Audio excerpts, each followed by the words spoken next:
سخنرانی خانم نازنین انصاری روزنامه‌نگار در تاریخ 23 سپتامبر 2010 در شورای عالی حقوق بشر در شهر ژنو در خصوص نقض حقوق بشر روحانیون خواهان جدایی دین از دولت و دراویش گنابادی. آخرین سخنران خانم نازنین انصاری هستند. بعد از نطق ایشون ما نیم ساعت وقت بحث کنیم و 5 کنیم. ایشون خانم انصاری روزنامه‌نگار هستند و خوش آمدید و درباره روحانیت پیشرو و جدایی دین و حکومت. مرسی. من با اجازه به انگلیسی میخونم برای اینکه به انگلیسی اینو تهیه کردم. Good afternoon, ladies and gentlemen. Thank you for the opportunity to address this committee regarding the human rights situation of Shia Muslims in Iran today. Shias who do not subscribe to the principle of Velayat Faqih, the founding principle of the Islamic Republic, or who engage in religious practices frowned upon by the authorities. These include Sufis or dervishes, specifically of Ne'matullahi Ghanabadi order, which is Iran's largest Sufi order, and followers of traditional Shia Islam who form the majority of Iranian Shiites, those who adhere to the official state religion in Iran, 12er Ja'fari Shia Islam. One of their most vocal and prominent representatives is Ayatollah Sayyid Hossein Kazemeni Borujerdi, who has been incarcerated in Evin prison since 2006 and who has sent the UNHCR a message today to you, which will be read at the end of this short presentation. Since the inception of the Islamic Republic, fundamental tensions have existed between these two groups of Iranian traditional Shia establishment and its theocratic government. Indeed, today's concept of Islamic government in Iran has little basis within the religious and political traditions of Shiism. This form of Shiism is founded on the concept of the 12 Imams, who were the rightful spiritual and political leaders of the Muslims, following the death of the Prophet Muhammad. It is believed that the 12th or hidden Imam, known as the Mahdi, lives in occultation, but will one day return and resume the leadership of the faithful. Until that moment arrives, traditional Shia, who include Sufis and dervishes, believe that political and religious authority should remain separated. As such, many high-ranking Ayatollahs, religious leaders, and their followers have opposed the fundamental tenets of the present Iranian political system, established following the 1979 revolution. For this, they have been persecuted and castigated as stupid, backward, and enemies of Islam and its Prophet, even devil worshippers. They have been intimidated and persecuted by the Ministry of Intelligence and paramilitary units like the Imam Sadiq Brigade number 83. One of the most coercive instruments of the state is a body known as the Special Court of Clergy, دادگاه ویژه روحانیت. This special court operates under the direct supervision of the supreme leader and does not follow the judicial procedures and laws of the rest of the country. Since its establishment, the court has become well known for its brutal and humiliating treatment of clerics of all ranks. Even mild criticism of the Islamic regime in public have resulted in their imprisonment, solitary confinement, torture, public humiliation, internal exile, and house arrest. Financial resources, properties including homes, mosques, and places of worship have been confiscated and placed under the control of the supreme leader.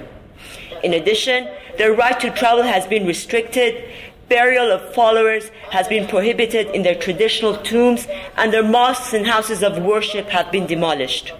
Hosseinias, Sufi houses of worship in the cities of Qom, Burujerd, Kish, and Isfahan, which belong to the Ghanabadi Sufi order, have been destroyed by plainclothes thugs and hooligans backed by the regime. I understand that even the names of Beidukht and Ghanabad have been removed from geographical maps and textbooks. In the last few years, there have been several confrontations between authorities and members of these groups. Followers have been fired from their jobs, and the work permits of their lawyers have been cancelled and during the unfair trials which have been held. Security agents have banned news coverage related to the pressure, and attacks and website and blogs have repeatedly been blocked. Mr. Burujerdi's treatment is a clear example of these abuses of human rights. He was born on 1st of August 1958 in Burujerd.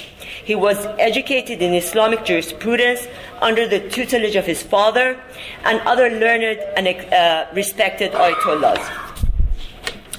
Security forces attacked Mr. Burujerdi's house in 2006 and arrested him and hundreds of men and women who had gathered there to prevent his arrest. Mr. Burujerdi stood trial behind closed doors of the Special Court of the Clergy without access to legal representation. In addition to being defrocked, he was sentenced to 2 years imprisonment in Tehran and 10 years exile in prison located in the province of Yazd, hundreds of kilometers away from his family.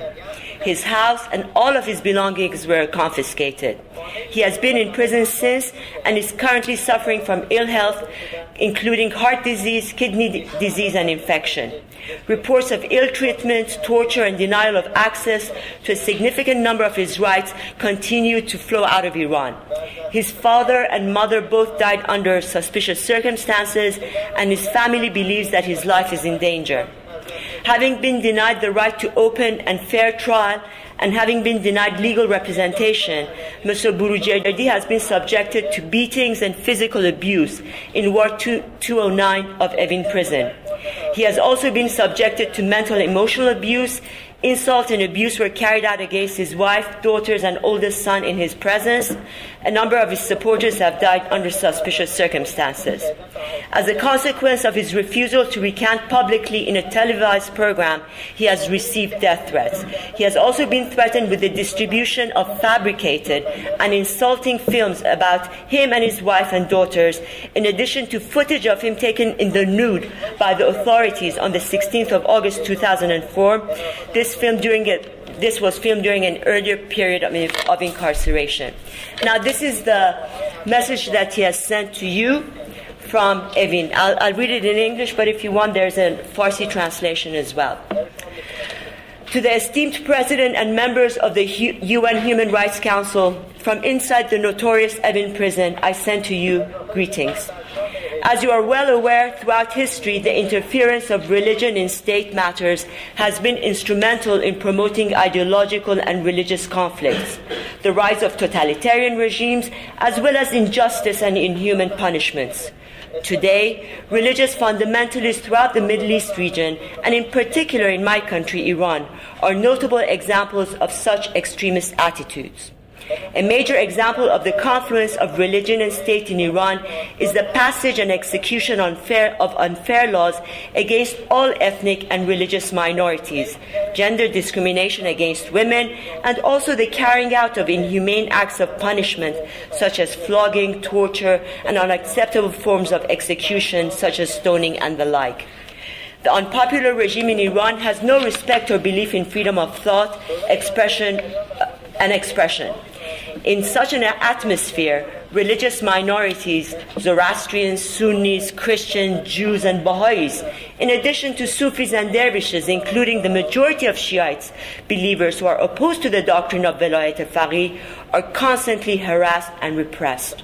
With the slightest of objection or expression of criticism, these people are immediately arrested on trumped-up charges and tried without due representation before courts that have no legitimacy and make mockery of justice.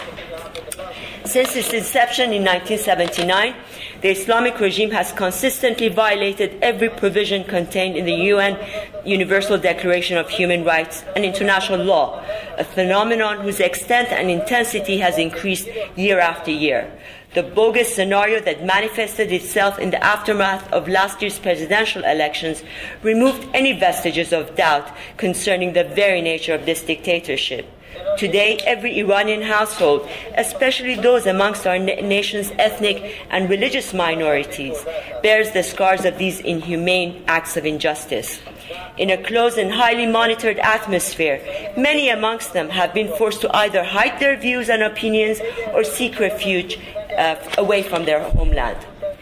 Today, throughout the world, the regime in Iran, which purports to represent political Islam in the world, has become the role model for injustice and violence. The arbitrary and crude behavior of Iran's religious dictators is not confined merely to suppressing the demands of Iranians. It is a fact that the ruling establishment has promoted confrontations and conflicts in other lands, while jeopardizing regional and international peace and security as a consequence of its irresponsible and dangerous policies in areas such as nuclear and arms proliferation, which have placed the entire Middle East region on a time bomb. Today, the international community is a closely knit and interconnected body. As such, international and regional peace and security is incumbent on the responsible cooperation that must exist between all its members. Hence, only through solidarity and meaningful cooperation at an international level can this critically sensitive situation that has forced itself upon us at this time be addressed in a way that is in line with universally acceptable notions such as peace, freedom, and democracy. For this reason, it is only natural that the United Nations and its relevant organs form a committee of international lawyers and experts to investigate the abuses taking place in Iran and the Middle East as a consequence of the intervention of religion into politics, thus paving the way for the passage of a resolution supporting the separation of state from religion.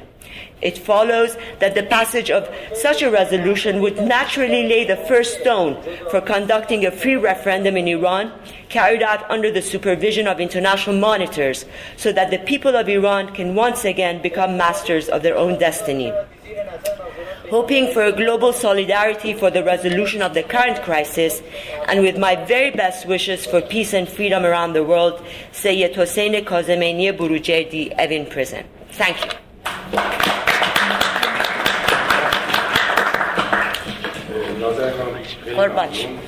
من شما رو فکر کنم شما رو میشناسم.